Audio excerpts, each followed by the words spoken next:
طلاق کے متعلق بعض مسائل۔ اسلام سے پہلے یہ دستور تھا کہ خاوند جتنی چاہے طلاقیں دیتا چلا جائے اور عدت میں رجوع کرتا جائے۔ اس سے عورتوں کی جان شکنجے میں تھی کہ طلاق دی اور عدت گزرنے کے قریب آئی، رجوع کر لیا، پھر طلاق دے دی، اسی طرح عورتوں کو تنگ کرتے رہتے تھے۔ پس اسلام نے حد بندی کر دی کہ اس طرح کی طلاقیں صرف 2 ہی دے سکتے ہیں، تیسری طلاق کے بعد لوٹانے کا کوئی حق نہیں رہے گا۔ سنن نبی داؤد میں باب ہے کہ 3 طلاقوں کے بعد مراجعت منسوخ ہے۔ پھر یہ روایت لائے ہیں کہ ابن عباس رضی اللہ عنہما یہی فرماتے ہیں۔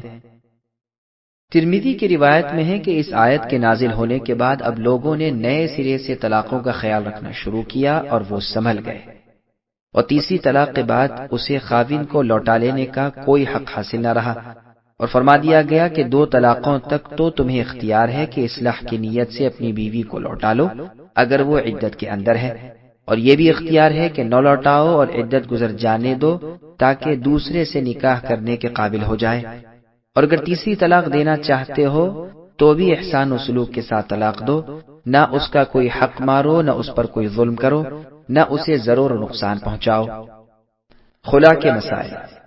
ایک شخص نے رسول اللہ صلی اللہ علیہ وسلم سے سوال کیا کہ 2 طلاقیں تو اس آیت میں بیان ہو چکی ہیں، تیسری کا ذکر کہاں ہے؟ آپ نے فرمایا او تسریح باحسان میں، جب تیسری طلاق کا ارادہ کرو تو عورت کو تنگ کرنا، اس پر سختی کرنا تاکہ وہ اپنا حق چھوڑ کے طلاق پر آمدگی ظاہر کرے، یہ مردوں پر حرام ہے، جیسے اور جگہ ہے وَلَا تَعْضُلُوهُنَّ لِتَذْهَبُوا بِبَعْضِ مَا آتَيْتُمُوهُنَّ، یعنی عورتوں کو تنگ نہ کرو تاکہ انہیں دیے ہوئے میں سے کچھ لے لو۔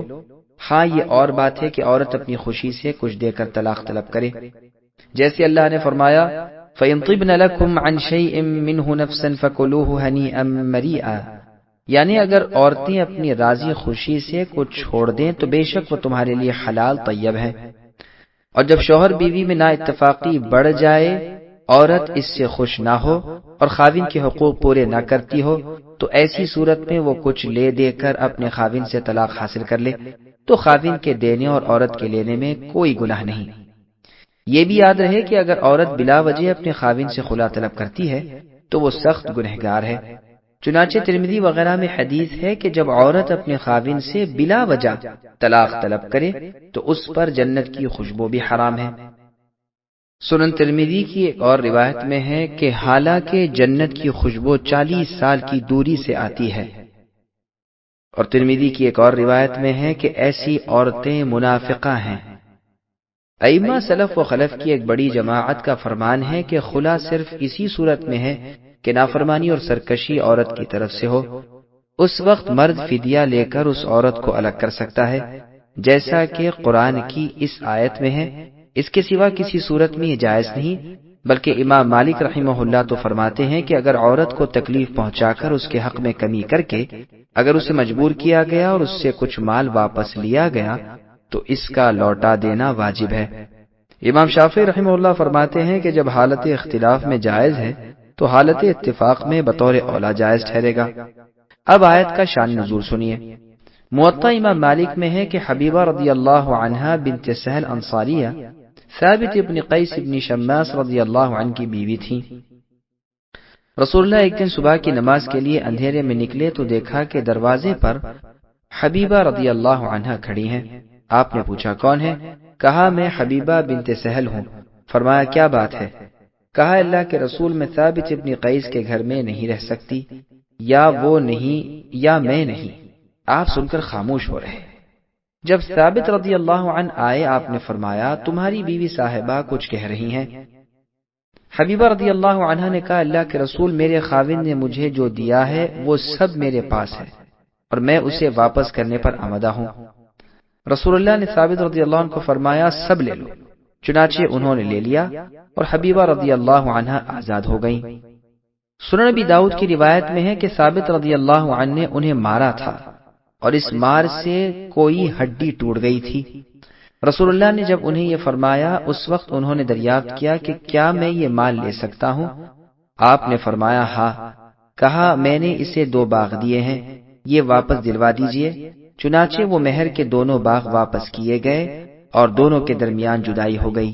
صحیح بخاری میں ہے کہ حبیبہ رضی اللہ عنہا نے یہ بھی فرمایا تھا کہ میں اس کے اخلاق یعنی اپنے شوہر ثابت کے اور دینداری میں عیب گری نہیں کرتی، لیکن اسلام میں کفر کو ناپسند کرتی ہوں یا ناشکری کو۔ چنانچہ مال لے کر ثابت رضی اللہ عنہ نے طلاق دے دی۔ بخاری میں ان کا نام جمیلہ بھی آیا ہے۔ ابن ماجہ کی روایت میں یہ بھی ہے کہ رسول اللہ نے فرمایا جو دیا ہے لے لو، زیادہ نہ لینا۔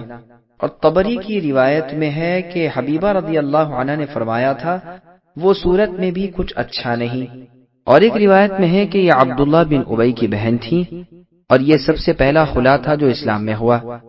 ایک وجہ یہ بیان کی تھی کہ حضرت میں نے ایک مرتبہ خیمے کے پردے کو جو اٹھایا تو دیکھا کہ میرے خاوند چند آدمیوں کے ساتھ آ رہے ہیں، ان تمام میں یہ سیاہ فام چھوٹے قد والے اور بدصورت تھے۔ رسول اللہ کے اس فرمان پر کہ اس کا باغ واپس کرو، حبیبہ رضی اللہ عنہا نے کہا تھا آپ فرمائیں تو میں کچھ اور بھی دینے کو تیار ہوں۔ اور روایت میں ہے کہ حبیبہ رضی اللہ عنہا نے یہ بھی کہا تھا کہ اللہ کے رسول اگر اللہ کا خوف نہ ہوتا تو میں اس کے منہ پر تھوک دیا کرتی، لیکن یہ روایت سخت ضعیف ہے۔ جمہور کا مذہب تو یہ ہے کہ خلا میں عورت سے اپنے دیے ہوئے سے زیادہ لے تو بھی جائز ہے، کیونکہ قرآن نے فی مفتدت بھی فرمایا ہے۔ خلا طلاق ہے یا فسخ نکاح؟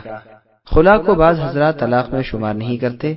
وہ فرماتے ہیں کہ اگر ایک شخص نے اپنی بیوی کو 2 طلاقیں دے دیں پھر اس عورت نے خلا کرا لیا ہے تو اگر خاوند چاہے تو اس سے پھر بھی نکاح کر سکتا ہے، اور اس پر دلیل یہی آیت وارد کرتے ہیں۔ یہ قول ابن عباس رضی اللہ عنہما سے مروی ہے۔ اکرمہ رحمہ اللہ بھی فرماتے ہیں کہ یہ طلاق نہیں، دیکھو اول آخر طلاق کا ذکر ہے، پہلے 2 طلاقوں کا، پھر آخر میں تیسری طلاق کا، اور درمیان میں خلا کا ذکر ہے۔ پس معلوم ہوا کہ خلا طلاق نہیں بلکہ فسخ نکاح ہے۔ امیر المؤمنین عثمان اور عمر رضی اللہ عنہما، نیز طاووس، اکرمہ، احمد بن حنبل، اسحاق بن راہویہ، ابو ثور، داؤد ظاہری رحمہم اللہ کا بھی یہی مذہب ہے۔ امام شافعی رحمہ اللہ کا بھی قدیم قول یہی ہے اور آیت کے ظاہری الفاظ بھی یہی ہیں۔ بعض دیگر بزرگ فرماتے ہیں کہ خلا طلاق بائن ہے، اور اگر ایک سے زیادہ کی نیت ہوگی تو وہ بھی معتبر ہے۔ عمر، علی بن مسعود ابن عمر رضی اللہ عنہم نے سعید بن المسیب، حسن، عطا، شریح، شعبی، ابراہیم، جابر بن زید، مالک رحمہم اللہ اور ان کے ساتھی ثوری، اوزاعی اور ابو عثمان بتی رحمہم اللہ کا یہی قول ہے کہ خلا طلاق ہے۔ امام شافعی کا بھی جدید قول یہی ہے۔ ہاں حنفیہ کہتے ہیں کہ اگر 2 طلاقوں کی نیت خلا دینے والے کی ہے تو 2 ہی ہو جائے گی، اگر کچھ لفظ نہ کہے، اور مطلق خلا ہو تو 1 طلاق بائن ہوگی، اگر 3 کی نیت ہے تو 3 ہو جائیں گی۔ امام شافعی رحمہ اللہ کا ایک اور قول بھی ہے کہ اگر طلاق کا لفظ نہیں اور کوئی دلیل و شہادت بھی نہیں تو وہ بالکل کوئی چیز ہی نہیں۔ خلا کی عدت کا بیان۔ مسئلہ امام شافعی، امام احمد، اسحاق بن راہویہ رحمہم اللہ کا مسلک ہے کہ خلا کی عدت طلاق کی عدت ہے۔ عمر، علی بن مسعود رضی اللہ عنہم، نیز سعید بن المسیب، سلیمان بن یسار، عروہ، سالم، عمر بن عبد العزیز، ابن شہاب، حسن، شعبی، ابراہیم نخعی، ابو عیاض، خلاس بن عمرو، قتادہ، سفیان ثوری، اوزاعی، لیث بن سعد اور ابو عبید رحمہم اللہ کا بھی یہی فرمان ہے۔ امام ترمذی رحمۃ اللہ علیہ فرماتے ہیں اکثر اہل علم اسی طرف گئے ہیں۔ وہ کہتے ہیں کہ خلا چونکہ طلاق ہے پس عدت اس کے مثل عدت طلاق کے ہے۔ دوسرا قول یہ ہے کہ صرف 1 حیض اس کی عدت ہے۔ عثمان رضی اللہ عنہ کا یہی فیصلہ ہے۔ ابن عمر رضی اللہ عنہما گو 3 حیض کا فتویٰ دیتے تھے، لیکن ساتھ ہی فرما دیا کرتے تھے کہ عثمان رضی اللہ عنہ ہم سے بہتر ہیں اور ہم سے بڑے عالم ہیں، اور ابن عمر رضی اللہ عنہما سے 1 حیض کی عدت بھی مروی ہے۔ ابن عباس رضی اللہ عنہما، اکرمہ، ابان بن عثمان رحمہم اللہ اور تمام وہ لوگ جن کے نام اوپر آئے ہیں جو خلا کو فسخ کہتے ہیں، ضروری ہے کہ ان سب کا قول بھی یہی ہو۔ ابو داؤد اور ترمذی کی حدیث میں بھی یہی ہے کہ ثابت ابن قیس کی بیوی کو رسول اللہ نے اس صورت میں 1 حیض عدت گزارنے کا حکم دیا تھا۔ ترمذی میں ہے کہ ربیع بنت معوذ کو بھی خلا کے بعد 1 ہی حیض گزارنے کا رسول اللہ کا فرمان صادر ہوا تھا۔ عثمان رضی اللہ عنہ نے خلا والی عورت سے فرمایا تھا کہ تجھ پر عدت ہی نہیں، ہاں اگر قریب کے زمانے میں ہی خاوند سے ملی ہو تو 1 حیض آ جانے تک اس کے پاس ٹھہری رہو۔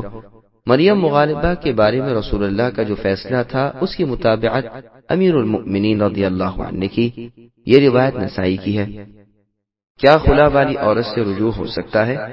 مسئلہ جمہور علماء کرام اور ائمہ ثلاثہ کے نزدیک خلا والی عورت سے رجوع کرنے کا حق خاوند کو حاصل نہیں، اس لیے کہ عورت نے مال دے کر اپنے آپ کو آزاد کرا لیا ہے۔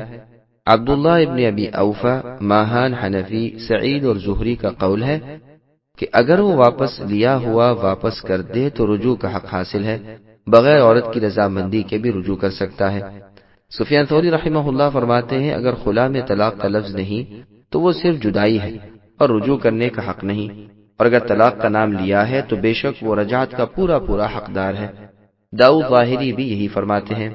ہاں، اس بات پر سب کا اتفاق ہے کہ اگر دونوں رضامند ہوں تو نیا نکاح عدت کے اندر کر سکتے ہیں۔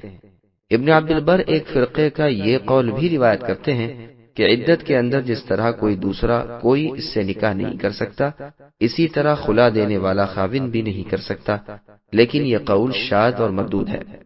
اس عورت پر عدت کے اندر دوسری طلاق بھی واقع ہو سکتی ہے یا نہیں، اس میں علماء کے 3 قول ہیں۔ ایک یہ کہ نہیں، کیونکہ وہ عورت اپنے نفس کی مالکہ ہے اور اس خاوند سے الگ ہو گئی ہے۔ ابن عباس، ابن زبیر رضی اللہ عنہما، نیز اکرمہ، جابر بن زید، حسن بصری، شافعی، احمد، اسحاق اور ابو ثور رحمہم اللہ کا یہی قول ہے۔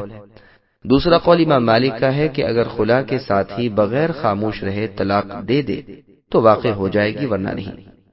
اس کی تائید اس قول سے ہے کہ جو عثمان رضی اللہ عنہ سے مروی ہے۔ تیسرا قول یہ ہے کہ عدت میں طلاق واقع ہو جائے گی۔ ابو حنیفہ اور ان کے ساتھی نیز ثوری، اوزاعی، سعید بن المسیب، شریح، طاؤس، ابراہیم، زہری، حاکم، حکم اور حماد رحمہم اللہ کا یہی قول ہے۔